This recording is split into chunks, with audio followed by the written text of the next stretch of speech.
बोले गंगा मैया की जय। बोले श्रीमद् भागवत महापुराण की जय।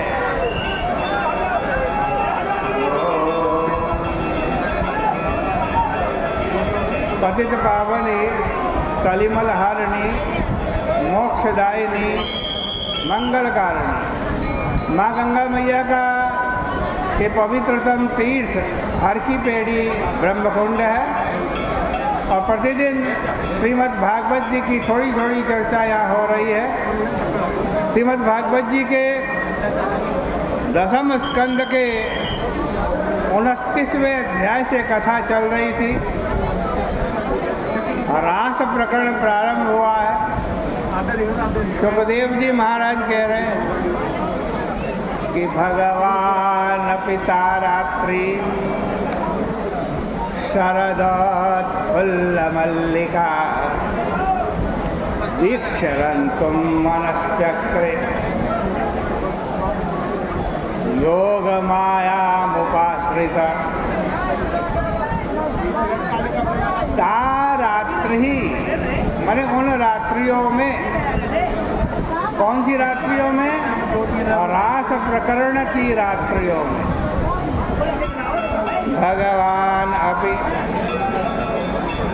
भगवान अपी का मतलब है कि अभी तक तो गोपियाँ चाहती थी कि श्याम सुंदर हमारे साथ विहार करें।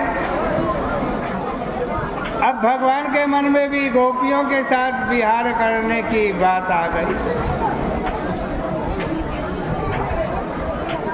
और वो रात्रियां कैसी हैं? शरदोत्फुल्ल मल्लिका, शरदकालीन रात्रियां हैं, चांदनी की तरह चमकती हुई, आकाश के समान नीली नीली साड़ी पहन करके तारों का हार धारण करके आई हैं। गोपियां श्याम सुंदर से मिलने के लिए व्याकुल हैं। और जिस तरह गोपियां भगवान श्याम सुंदर से मिलने के लिए व्याकुल हैं, वैसे ही उसी तरीके से रात्रियां भी भगवान के साथ विहार करने के लिए व्याकुल। वीक्षरन्तुं मनश्चक्रे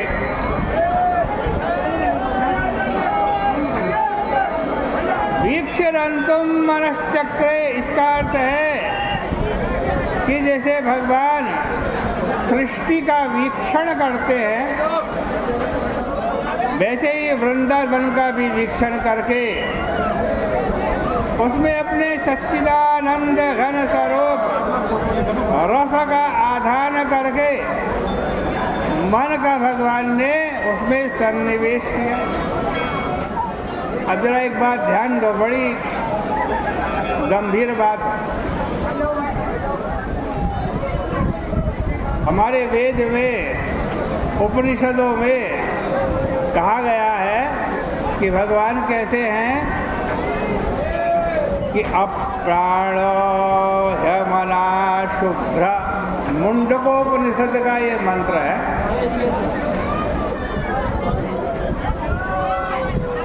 इस मंत्र का मतलब है कि भगवान तो अमना है, भगवान का मन होता ही नहीं।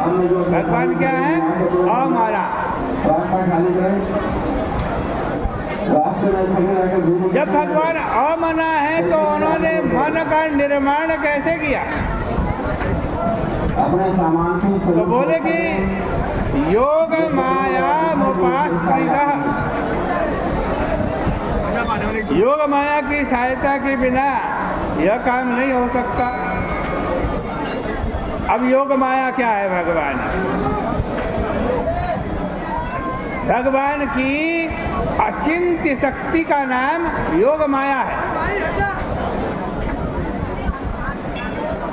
भगवान से बिछड़े हुए संसारी जीवों को भगवान के साथ योग करने दिलाने के लिए भगवान के हृदय में जो कृपा छिपी भी है ना, वही योग माया। माया का दो मतलब है, माया बंधे कृपायाम च। माया बंधन में भी डालती है और माया कृपा भी करती है। योग मायामुपाश्रितः।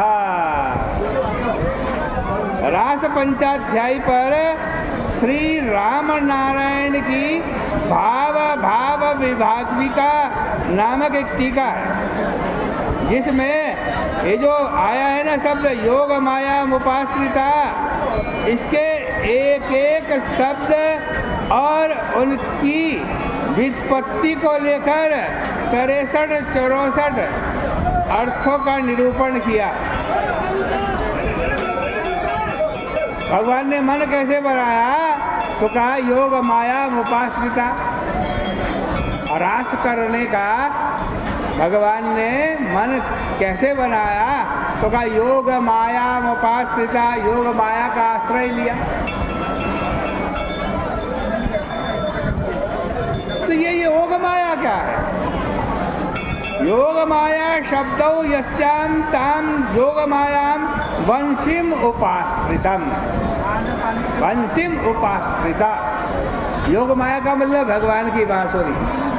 एक अर्थ किया, योग माया का मतलब क्या है? भगवान की बांसुरी। भगवान ने बांसुरी का आश्रय लिया और रास करने का मन बनाया।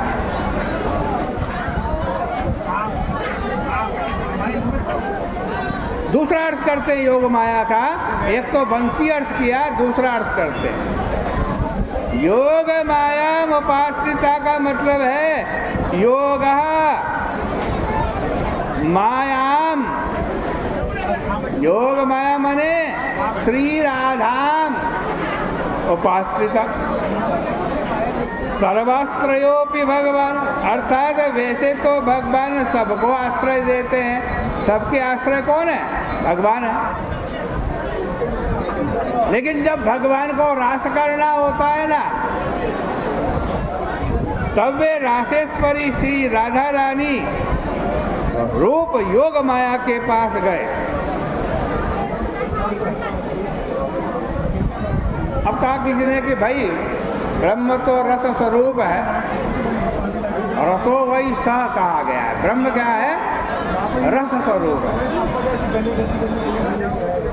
तैत्तरीय उपनिषद के अंदर आया है रसो वही सह।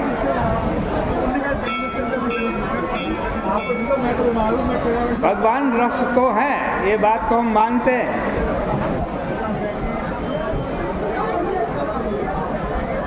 रस तो है, लेकिन वो रस रास कैसे बनेगा? रस को हमने क्या बनाना है? रास बनाना है। रास कैसे बनेगा वो रस? है? रस रास तो नहीं हो सकता, लेकिन रस जब अनेक प्रकार का हो जाए तो वही रस क्या हो जाएगा? रास हो जाएगा। वही रस रास हो जाएगा। रास किसे कहते हैं? तो कहा रसानाम समूहो रास। रसों के समूह को रास कहते हैं। एक रस अनेक तभी होगा जब अनेक गोपियों के साथ रास होगा। रास नृत्य हल्लीशक नृत्य के नाम से प्रसिद्ध है। रास में जो नृत्य हुआ है उसको हल्लीशक नृत्य भी कहते हैं, जिसमें एक नट और अनेक नटनियाएं होती हैं और बड़ी फुर्ती से नृत्य करते हैं। आप रास शब्द के साथ साथ लास्य शब्द भी जानते हैं। लास्य का मतलब भी नृत्य होता। र और ल में भेद नहीं होता, रलयोर भेद। रास रसन है, लास्य लसन है। जिसमें शोभायुक्त रसास्वादन होता है वह लास्य है। अब किसी ने कहा ये हमारा राज शब्द अंतर में रहा तो रास रहा, और जब ये ही हमारा रास शब्द ना ये बाहर निकला तो रास क्या बन गया? लाश बन गया, लाश। और लाश ही लास्य हो गया। और ये ही विदेश में शब्द चला गया हमारा। रास पहले लाश बना, फिर लास्य बना, और लास्य बनकर विदेश में चला गया। तो हमारे यहाँ एक सूत्र है डलयोर अभेद, ड और ल में भेद नहीं। ड के स्थान पे ल और ल के स्थान पे ड हो सकता है। तो क्या बन गया? लास्य शब्द डांस हो गया।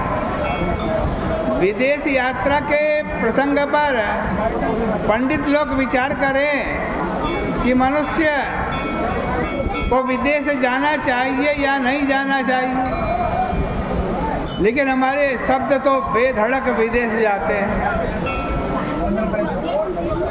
उन पर किसी की कोई पाबंदी नहीं है। और हमारे शब्द जब विदेश घूमने जाते हैं तो उनका स्वरूप कुछ बदल जाता है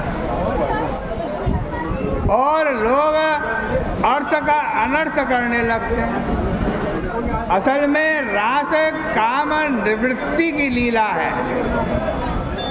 जो लोग इसको नहीं जानते वे उस पर कटाक्ष करते हैं। एक बार की बात बताएं, एक विद्वान विद्यालय के अंदर गए। विद्यालय में गए तो देखा बच्चे पढ़ रहे हैं विद्यालय में,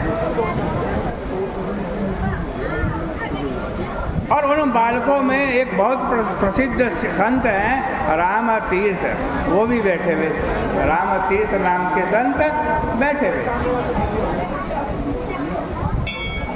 विद्वान सज्जन ने श्याम पट्ट पर खड़िया से एक छोटी सी लकीर खींच दी और बोले, इस लकीर को छूना नहीं है लेकिन छोटा करना है। छूना नहीं, बिना छुए छोटा करो। सब बालक चुप हो गए और सोचने लगे, इस लकीर को बिना छुए छोटी कैसे की जा सकती है। स्वामी रामतीर्थ उठे, उन्होंने खड़िया उठाई और उस लकीर के ऊपर एक उससे बड़ी लकीर खींच दी। पहले वाली लकीर को उन्होंने छुआ नहीं, लेकिन वह लकीर स्वामी रामतीर्थ द्वारा खींची गई लकीर के सामने अपने आप छोटी हो गई।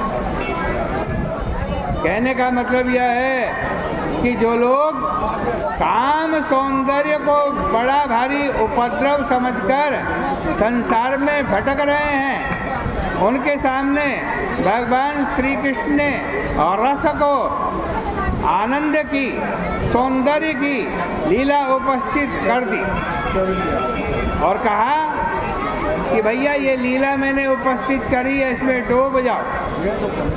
ऐसे डूब जाओ कि तुम्हें बाह्य काम का पता ही न चले। लीला का अर्थ ही है, लीला का मतलब लयनम लाती थी लीला, जो तन्मयता का दान करती है, अथवा लीलम लाती, जो भीतर छिपे रस को ऊपर उछाल देती है, उसी का नाम लीला है।